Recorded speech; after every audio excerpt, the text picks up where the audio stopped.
He gave away the company I built, just handed it over like a wrapped-up wedding present to the sister who hadn't been around for nearly 2 decades. I wasn't just hurt, I was gutted. What happened next destroyed our family and made me question everything I believed about loyalty, love, and legacy.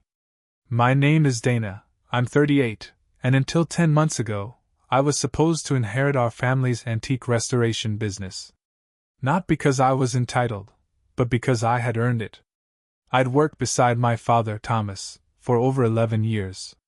I skipped vacations, delayed my own plans, and even passed up graduate school offers because I believed in the legacy of our name.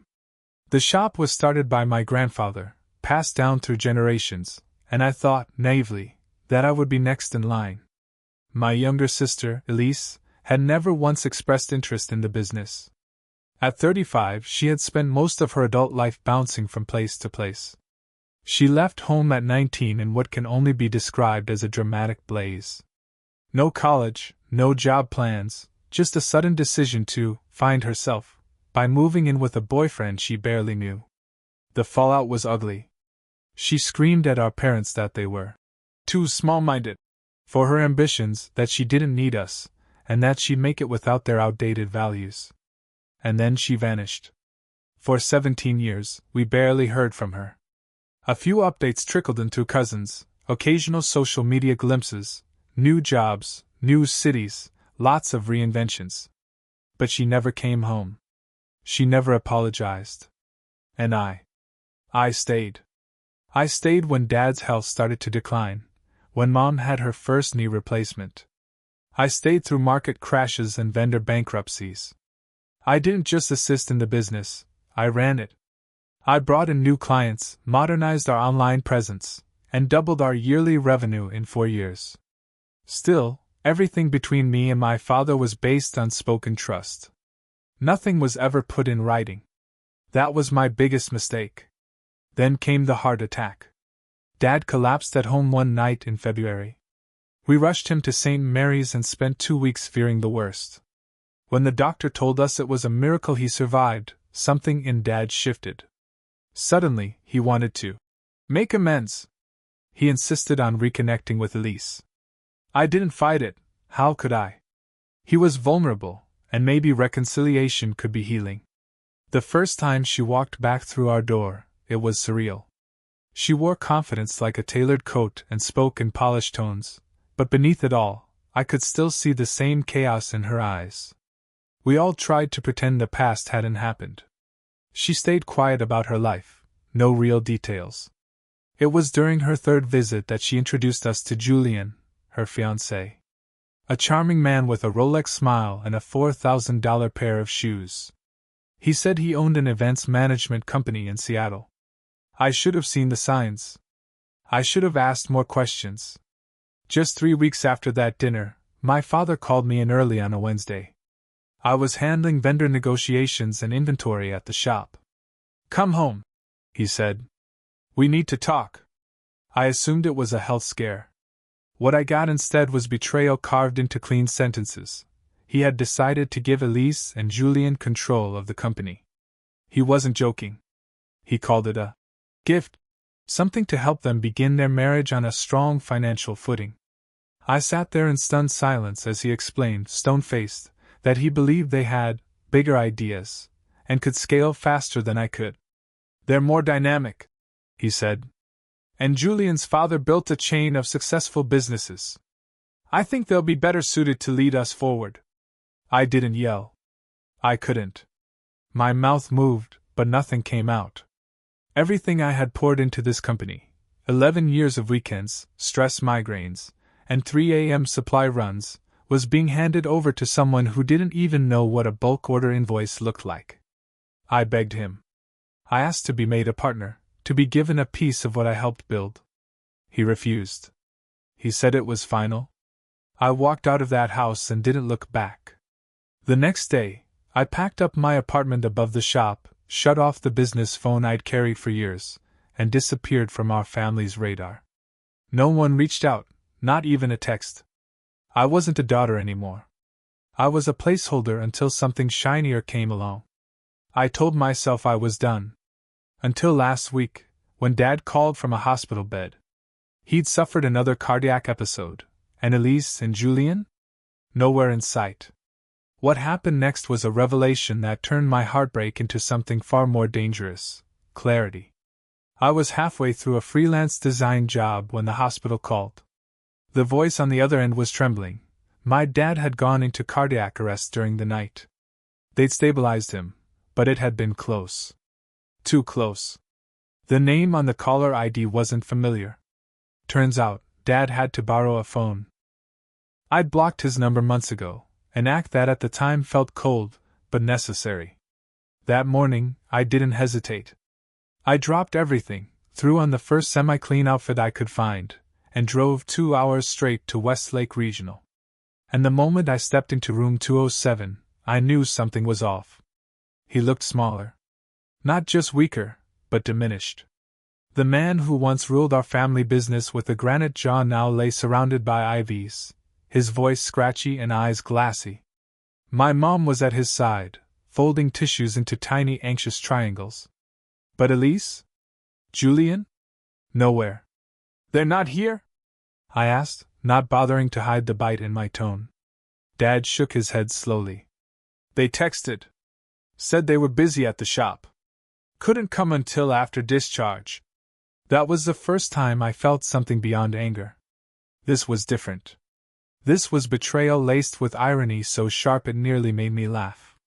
They were too busy running the business I was pushed out of to show up for the man who gave it to them. They haven't been around much lately, he added, softer this time. Stop checking in. No calls unless I reach out. Haven't even brought your mother groceries like they used to. His voice cracked on that last part. Do you regret it? I asked. He didn't answer right away. Instead, he motioned for water, took a slow sip, and finally whispered, I think I made a terrible mistake. I should have felt vindicated. I should have stood up, waved my metaphorical I told you so flag, and walked out like some victorious underdog. But all I felt was hollow. This wasn't a win. This was my father lying in a hospital bed, realizing the daughter he trusted was a mirage, and the one he exiled was the only one who actually showed up. That's when he told me everything. Julian had been subtly pulling away for weeks, skipping meetings, missing supplier deadlines. Elise had begun asking for full access to accounts. To streamline operations, they hired 2 consultants without telling him, one of whom he recognized from a business his friend once described as a Ponzi-adjacent startup. Worst of all, they hadn't taken him to a single follow-up appointment since his first heart scare. I gave them everything, he said, barely above a whisper. And they left me behind. He was crying.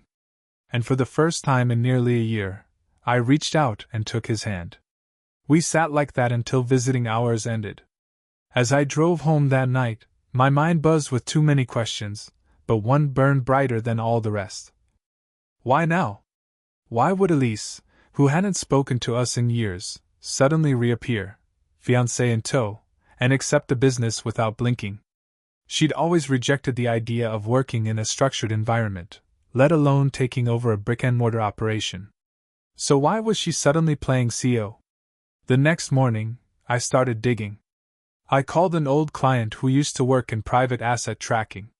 Gave him Julian's name, company, background. By 5 p.m., he sent me a preliminary report. Julian's events company had quietly dissolved 6 months ago. His last known address was in a gated community that recently foreclosed. His father's restaurant empire? Bankrupt. 3 franchises shuttered in the past year. A class action lawsuit pending in Oregon. This wasn't ambition. This was desperation. And I had been the price tag. That night I didn't sleep. I lay in bed replaying every moment from the last year. The subtle glances Julian gave me. Elise's vague responses about their future plans. The way she'd rushed Dad into handing over the books. None of it was coincidence. It was all a setup. But here's the kicker. Elise didn't know yet that Dad hadn't actually signed over full ownership. He still retained the CEO title, technically. He was preparing them, but not legally transferring anything. He wanted them to prove they were worthy. They failed. And now, he wanted me back in charge. I should have felt triumphant. Instead, all I felt was dread. Because Elise wasn't going to let this go quietly.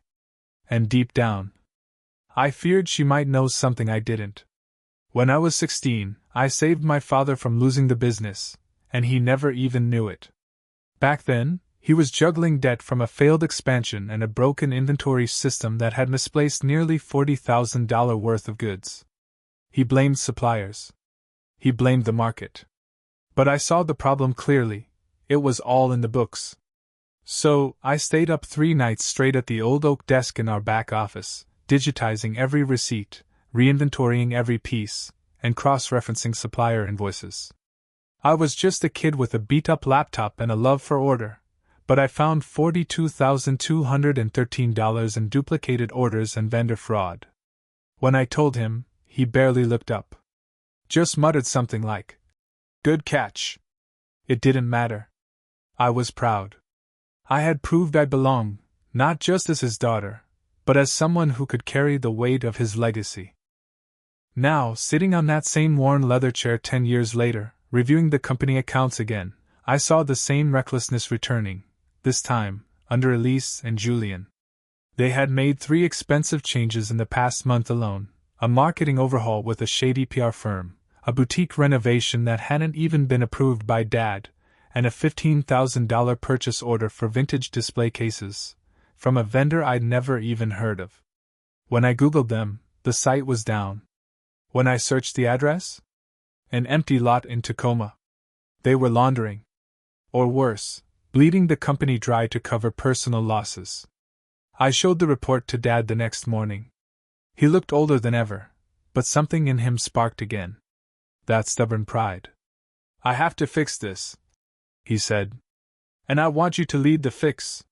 He had already contacted a lawyer. The transition paperwork would be drawn up within the week. Elise wouldn't see it coming, not until it was too late. But she must have sensed something.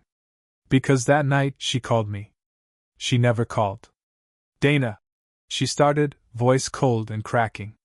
"What the hell are you doing?" I stayed silent. "You went to the hospital. You're poisoning him against us." I almost laughed. "You did that all on your own."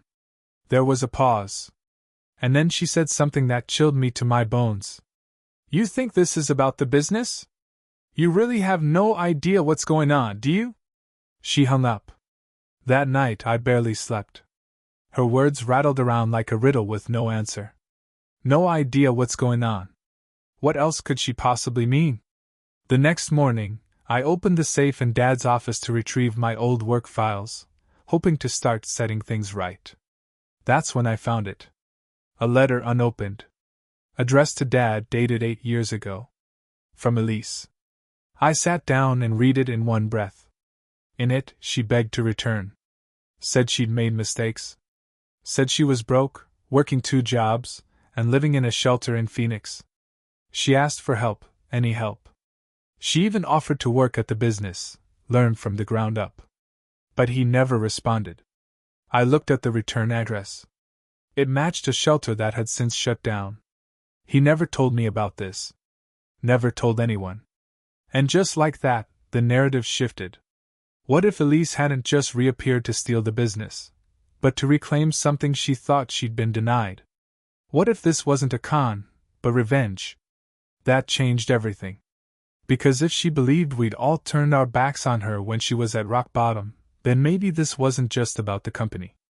Maybe this was her way of rewriting the story, of flipping the roles. And in that version, I was the villain. Still, that didn't make her right. And it didn't mean I was going to let her burn down what I had spent over a decade building, especially not out of a vendetta she never had the courage to face head-on. She could have come back at any time. She could have asked to work with me. Instead, she came back with a rich fiancé and a plan to erase me. But the truth was about to come out. And I had more power than she thought. Elise showed up at the office 2 days later like she owned the place, heels clacking against the hardwood, sunglasses perched on her head like a crown. Julian wasn't with her, which surprised me. She always liked a human shield. You had no right, she spat, storming into Dad's former office, now mine. I didn't flinch. I'd been preparing for this. No right to what? I asked calmly. To protect the company? Or to finally claim what I spent 11 years earning? Her eyes flashed. He promised it to me. I pulled out the letter. The one she wrote 8 years ago from a shelter in Phoenix. She froze. I placed it on the desk between us.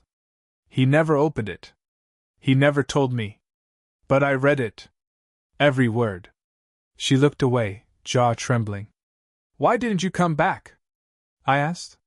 You could have rebuilt everything with us. With me. She laughed, bitter and broken. You think it's that simple? You think I wanted to come crawling back, only to be met with pity? That was never the plan, I said. No. The plan, she said, voice rising, was to get out. To make something of myself without this, shrine to dead antiques. But when that didn't work, I thought maybe, I could still matter. So I wrote that letter. I begged. And when nothing came, I snapped. I met Julian. He said I didn't need forgiveness, I needed leverage. There it was. Julian. The string puller. The fixer of fragile egos. He hadn't fallen into her life, he had dug into it. Found her bitterness and watered it until it bloomed into a plan. But you could have come back the right way, I said. You could have stood beside me. She finally sat, like the weight of the last year had settled on her shoulders. I didn't think you'd let me. Not after what I said when I left. Not after the things I did. I almost softened, until I remembered what she'd done next. Then why pretend? I asked. Why lie about Julian's business? Why forge those contracts under Dad's name? You two were trying to drain the accounts. You weren't just desperate, you were reckless. Her silence was confirmation. I leaned forward. Dad knows everything now. The lawyer's drawing up the formal transfer. You're out, Elise. She looked up at me, and for the first time, there was no rage. Just exhaustion. I never wanted the business, she whispered. I just didn't want you to win. The room went silent. That sentence hit me harder than anything she could have screamed. It was honest. Brutal. And it confirmed something I'd always suspected. This wasn't about inheritance. Or money. Or legacy. It was about us. We'd both been fighting for a father's approval neither of us ever truly got. She thought I was the golden child. I thought she was the comeback kid. We were both wrong, and it had cost us everything. The conversation ended with no hugs, no resolution. She left the office without saying goodbye. That night, I got a call from Julian. He didn't yell. He didn't threaten. He begged. He said things were falling apart. His last investor pulled out. His dad's final restaurant was closing. He needed time, a soft exit, from the business. I told him time had expired. The accounts were frozen. The damage, however, was done. Later that week, I received an envelope, certified mail. Inside was a handwritten letter from Elise. It simply read, "You were always the better daughter." I just couldn't admit it. For a long moment, I didn't know what to feel. But the one emotion that kept rising wasn't victory or vindication. It was grief. Grief for the years lost. For the bond never formed. For the woman my sister might have been, if only she had asked for help.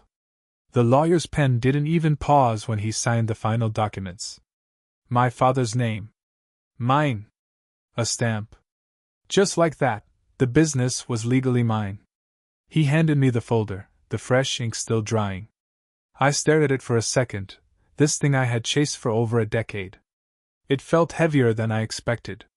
Not in weight, but in consequence. Dad didn't say much. He looked tired, relieved, maybe even ashamed. He'd aged in ways no medicine could fix. But he met my eyes and nodded. That was his version of an apology. I accepted it. I didn't need a parade. I just needed peace. But peace wasn't something Elise could offer. 2 days later, she stormed into the shop for the last time. "You could have given us a chance to fix it," she snapped. "We weren't trying to destroy it, we just needed a boost." "A boost?" I said, keeping my voice calm. "You funneled nearly $27,000 into a fake vendor. You used our supplier list to pitch your side project, and you refused to see Dad while he was in the hospital. That's not a boost. That's betrayal." She didn't argue. She looked around the store, the worn cash register, the framed newspaper article of Grandpa's first sale, the sunlit counter we used to dance behind as kids. Then she turned to me. "You got everything you ever wanted. So why do you still look like you lost something?" And in that moment, she was right. Because what I lost was her. Not the rival, not the thief. My sister. The one who used to braid my hair in middle school, who covered for me when I crashed Mom's car. She was gone. And I couldn't even say when, exactly, I lost her. But I knew I wasn't getting her back. I walked her out of the building myself. As she left, she said one last thing. "You may have the company, Dana. But you'll never stop looking over your shoulder." Maybe she was right. But I'd rather look over my shoulder in truth than live blind in someone else's fantasy. That weekend I reopened the store under new branding, Hamilton and Daughter. My name, front and center. For the first time, not a whisper, not a shadow. Customers came. So did old vendors. Some even cried when they saw me behind the counter again. The community remembered. And my dad? He stopped by every Thursday, sometimes to chat, sometimes just to sit quietly in the back and watch. We don't talk about Elise. He knows better now than to pretend time erases everything. I never responded to Julian's final email. He asked for a referral. I gave him none. Elise, last I heard, moved back west. I hope she finds herself. I hope she finally realizes that legacy isn't about what you're given. It's about what you're willing to protect, especially when no one else believes you can.